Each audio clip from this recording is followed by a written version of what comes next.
Rasulullah sallallahu alaihi wasallam bersabda, "Inni la'arifu hajaran bi Makkah." Beliau bersabda, sesungguhnya akulah yang paling mengenal akan bebatuan yang ada di kota Makkah. Kana yusallimu alayya qabla an ub'ats.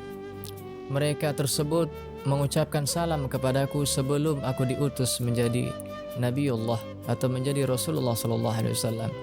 Fa inni la'arifuhul an. Maka sampai pada hari ini aku pun selalu mengenang akan mereka. Kemudian pada riwayat yang lain, sebagaimana dikisahkan oleh Sayyidina Ali karamallahu wajhah, beliau berkata, "Kharajna ma'a Rasulillah sallallahu alaihi wasallam marratan, fama marra bihajarin wala syajarin illa wa sallama alaihi yaqulu lahu assalamu alayka ya Rasulullah." Suatu ketika kami keluar bersama Rasulullah sallallahu alaihi wasallam. Kemudian tidaklah kami melewati bebatuan, tidaklah kami melewati pepohonan, kecuali mereka semua mengucapkan salam kepada baginda Muhammad sallallahu alaihi wasallam. Mereka berkata kepada Nabi, "Assalamu alayka ya Rasulullah." Para pendengar rahimakumullah, di dalam kisah ini ada beberapa hal yang dapat kita pelajari. Yang pertama adalah kita memahami bahwa batu adalah sebuah benda mati yang tentunya diciptakan oleh Allah Subhanahu wa taala, tidak berbicara, tidak bergerak, akan tapi subhanallah dengan mereka memiliki rasa mahabbah yang begitu besar kepada Nabi kita Muhammad, dengan merasa begitu riang gembira di saat Rasulullah sallallahu alaihi wasallam menghampiri mereka, maka Allah kemudian memberikan mereka kemuliaan dengan mereka bisa berbicara sekaligus mereka mengucapkan salam kepada Nabi kita Muhammad sallallahu alaihi wasallam. Kita ketahui bersama bahwa ini hanyalah sebuah benda mati. Akan tetapi dengan hanya sebuah salam, maka Allah kemudian begitu sangat memuliakan mereka. Dan peristiwa ini terjadi sebelum beliau diangkat menjadi Rasulullah sallallahu alaihi wasallam. Kemudian Rasulullah sallallahu alaihi wasallam menceritakan peristiwa ini kepada para sahabat 20 tahun kemudian setelah beliau berhijrah dari Makkah ke Madinah.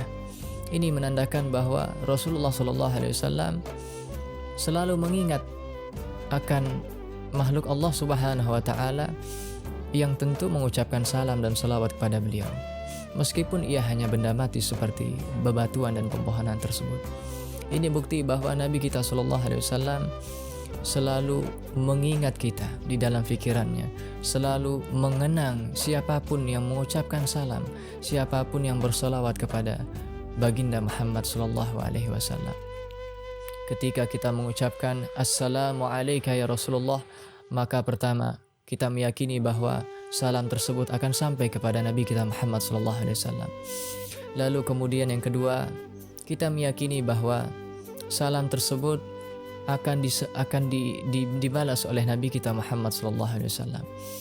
Karena Rasulullah sallallahu alaihi wasallam mengajarkan kepada kita untuk menjawab setiap salam, untuk menjawab setiap salam yang diucapkan oleh saudara-saudara kita. Sebagaimana beliau pun diajarkan oleh Allah Subhanahu wa taala, "Idza huyyitum bitahiyyatin fahayyu bi ahsani minha aw rudduha." Jika engkau diberikan penghormatan dengan suatu penghormatan, maka balaslah penghormatan tersebut dengan penghormatan yang lebih baik daripada penghormatan yang diberikan, atau paling tidak engkau balas ia dengan penghormatan yang sama. Ma min musallamin yusallimu alayya illa raddallahu alayya ruhi hatta arudda alaihi salam. Rasulullah bersabda, tidaklah orang yang mengucapkan salam kepadaku kecuali Allah kembalikan ruhku agar aku dapat menjawab salam orang tersebut. Maka di sini kita memahami dan kita selalu meyakini bahwa setiap salam yang kita ucapkan kepada Nabi, insya Allah akan sampai kepada Rasulullah, dan insya Allah beliau pun juga akan selalu menjawab salam-salam kita. Karena Rasulullah Sallallahu Alaihi Wasallam diajarkan oleh Allah untuk menjawab salam. Lalu kemudian beliau pun bahkan mewajibkan kepada umatnya agar kita menjawab setiap salam yang dilontarkan kepada saudara-saudara kita. Maka Rasulullah SAW sebagai Nabi utusan Allah yang membawa syariat Islam tentu jauh lebih utama untuk melaksanakan perintah tersebut daripada kita umatnya Muhammad sallallahu alaihi wasallam. Para pendengar rahimakumullah wa hafizakumullah, ketika kita berada di dalam fikirannya Rasulullah sallallahu alaihi wasallam, terngiang di dalam benak beliau, dan ketika bahkan kita berada di dalam hatinya Rasulullah sallallahu alaihi wasallam, maka tentu ini adalah hal yang sangat membahagiakan bagi kita semua. Karena ini merupakan suatu manfaat, suatu faedah yang begitu besar ketika nanti sampai kita pada padang mahsyar, di saat setiap manusia sibuk mencari pertolongan, mereka sibuk mencari jalan keluar, mereka bahkan sibuk mencari syafaat yang dapat menolong mereka untuk meringankan beban mereka.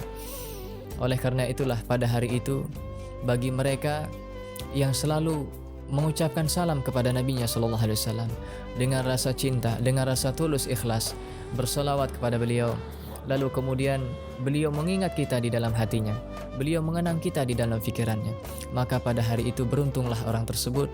Niscaya mereka akan diingat oleh Rasulullah sallallahu alaihi wasallam dan mereka akan dibantu untuk keluar dari kesulitan mereka. Lalu kemudian poin ketiga yang dapat kita petik dari kisah ini, yaitu dari segi risalah.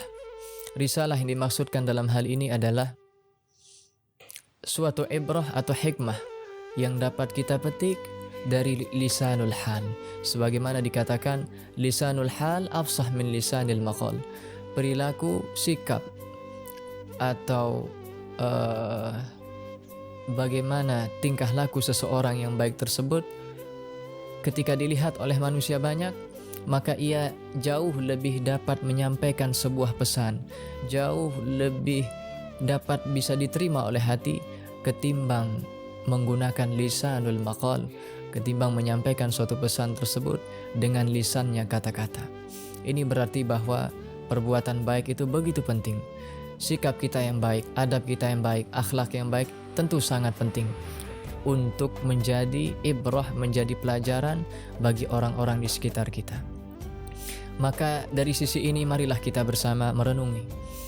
Jika seandainya kita bayangkan bahwa bebatuan tersebut berbicara kepada kita, maka apa yang kira-kira akan mereka katakan? Mereka akan mengatakan kepada kita, wahai umat Muhammad, wahai manusia, wahai kalian yang mengaku membanggakan Nabi kalian Muhammad sallallahu alaihi wasallam, wahai kalian yang membenarkan akan syariat Nabi kalian Muhammad sallallahu alaihi wasallam, wahai kalian yang mengagungkan dan menjunjung tinggi akan sunnah-sunnah Nabi kalian Muhammad sallallahu alaihi wasallam, ketahuilah bahwa aku hanyalah benda mati, aku hanyalah bebatuan. Aku tidak diciptakan bisa berbicara, aku tidak diciptakan bisa bergerak, aku tidak diciptakan bisa melakukan banyak hal seperti kalian. Akan tetapi ketika datang sebuah cahaya kepadaku, cahaya kemuliaan dan agung, cahaya yang lebih indah dibandingkan indahnya cahaya rembulan, ketika ia menghampiriku, maka aku merasa girang, riang gembira di dalam hati. Aku merasakan suatu getaran yang luar biasa, sehingga dengan cinta tersebut Allah memuliakanku dengan dapat berbicara sekaligus mengucapkan salam kepada Nabiku Muhammad sallallahu alaihi wasallam dengan ucapan assalamu alayka ya Rasulullah. Lalu bagaimana dengan kalian wahai manusia yang diciptakan dengan fikiran, yang diciptakan dengan akal, yang diciptakan dapat berbicara, dapat bergerak leluasa? Apakah kalian tidak bergetar hatinya ketika kalian disebutkan nama Nabi kalian Muhammad sallallahu alaihi wasallam, ketika kalian dikisahkan akan kisah-kisah Rasulullah sallallahu alaihi wasallam? Apakah kalian hanya terdiam saja, tidak memberikan salawat dan salam kepada Nabi kalian Muhammad sallallahu alaihi wasallam?